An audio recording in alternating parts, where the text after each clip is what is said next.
बहुत समय पहले की बात है। एक विशाल राज्य में एक पराक्रमी राजा राज करता था।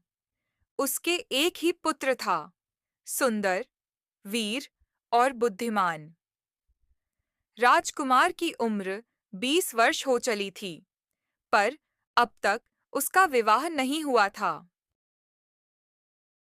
मेरा बेटा अब बड़ा हो चुका है, पर न जाने क्यों किसी विवाह के लिए तैयार नहीं होता।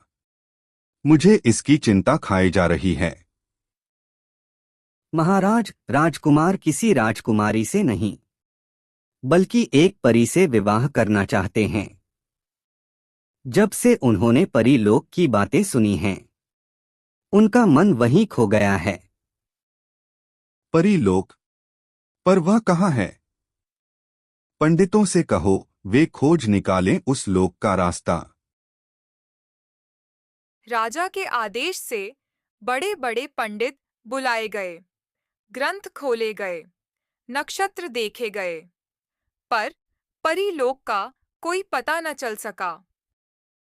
महाराज, राज्य की सीमा पर चित्रगिरी पर्वत की तलहटी में एक सरोवर है।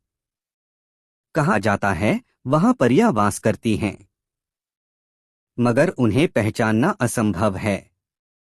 वे अपना रूप बदल लेती हैं। क्या सच में ऐसा हो सकता है? परियां हमारे लोक में रहती हों? राजा को यकीन न हुआ, पर राजकुमार के मन में अब एक ही इच्छा थी, परीलोक की खोज करना। शांत, दृढ़ और आशावादी स्वर में, यदि परियां सच में हैं, तो मैं उन्हें अवश्य खोज निकालूंगा। अपने सफेद घोड़े पर सवार होकर राजकुमार निकल पड़ा। कई दिनों की यात्रा के बाद वह चित्रगिरी पर्वत पहुंचा।